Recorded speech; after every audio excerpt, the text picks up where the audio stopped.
ఢిల్లీ పీఠం అధిరోహించనున్న కొత్త ముఖ్యమంత్రి రేఖా గుప్తాకు సంబంధించిన ఓ ఫోటో ప్రస్తుతం సామాజిక మాధ్యమాల్లో తెగ వైరల్ అవుతుంది. కాలేజీ రోజుల్లో విద్యార్థి దశ నుంచే రాజకీయాల్లో యాక్టివ్గా ఉన్న రేఖా గుప్తా నేడు ఏకంగా దేశ రాజధాని ఢిల్లీకి ముఖ్యమంత్రి కాబోతున్నారు. ఢిల్లీలోని రామ్లీలా మైదానంలో ఫిబ్రవరి 20వ తేదీ మధ్యాహ్నం ముఖ్యమంత్రిగా లెఫ్టినెంట్ గవర్నర్ వికే సక్సేనా ఆమెతో ప్రమాణ స్వీకారం చేయిస్తారు. ఈ నేపథ్యంలో కాంగ్రెస్ నేత ఆల్కా లంబా ఫిబ్రవరి 19న నూతన ముఖ్యమంత్రి రేఖా గుప్తాను అభినందిస్తూ సోషల్ మీడియాలో ఓ ఫోటో షేర్ చేశారు. ఆల్కా లంబా ఇన్స్టాగ్రామ్లో 1995 నాటి పాత ఫోటోను షేర్ చేశారు. అందులో వేదికపై రేఖా గుప్తాతో కలిసి ప్రమాణ స్వీకారం చేస్తున్న విషయాన్ని గుర్తుకు చేసుకున్నారు.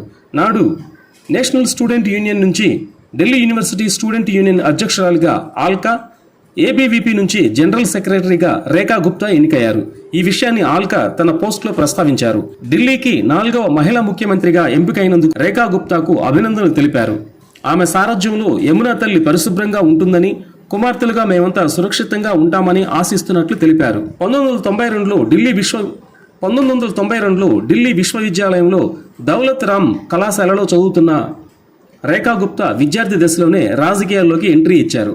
ఆమె అఖిల భారతీయ విద్యార్థి పరిషత్ ఏబీవీపీ తరపున 1996-97 సంవత్సరానికి ఢిల్లీ యూనివర్సిటీ విద్యార్థి సంఘం అధ్యక్షురాలుగా ఎన్నికైంది. నాడు విద్యార్థుల సమస్యలపై రేఖా గుప్తా పోరాడిన విధానం ఎందరో మన్ననలను దక్కించుకుంది.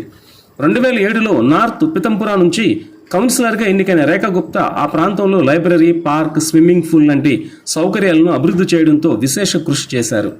ఇక ఈ ఏడాది ఫిబ్రవరి 5న జరిగిన ఢిల్లీ అసెంబ్లీ ఎన్నికల్లో ఆల్కా మాజీ ముఖ్యమంత్రి అతిషీపై పోటీ చేసి ఓడిపోయారు. అయితే షాలిమార్ బాగ్ నుంచి తొలిసారి ఎమ్మెల్యేగా గెలుపొందిన రేఖా గుప్తా ఆప్ అభ్యర్థి బంధన కుమారిపై 29 ఓట్ల తేడాతో గెలుపొందారు. రేఖా గుప్తా ప్రస్తుతం బీజేపీ ఏకైక మహిళా ముఖ్యమంత్రి మాత్రమే కాదు, సుష్మా స్వరాజ్, షీలా దీక్షిత్, అతిషీ తర్వాత ఢిల్లీకి 4వ మహిళా ముఖ్యమంత్రి కూడా ఆమెనే. ఢిల్లీ సీఎం ప్రమాణ స్వీకార కార్యక్రమానికి 25,000 మందికి పైగా భద్రతా సిబ్బంది అక్కడ మోహరించి ఉన్నారు. వీరితో పాటు భారీగా పారామిలిటరీ దళాలు కూడా ఉన్నట్లు ఢిల్లీ పోలీస్ వర్గాలు తెలిపాయి. బీజేపీ పాలిత రాష్ట్రాల ముఖ్యమంత్రులతో సహా అగ్ర బీజేపీ నాయకులు ఈ కార్యక్రమంలో పాల్గొనున్నారు. దాదాపు 27 ఏళ్ల తర్వాత ఢిల్లీలో తమ పార్టీ తిరిగి అధికారంలోకి రావడంతో బీజేపీ కార్యకర్తలు సంబరాలు జరుపుకుంటున్నారు. రేఖా గుప్తా భర్త మనీష్ గుప్తా కూడా బీజేపీ సభ్యులే.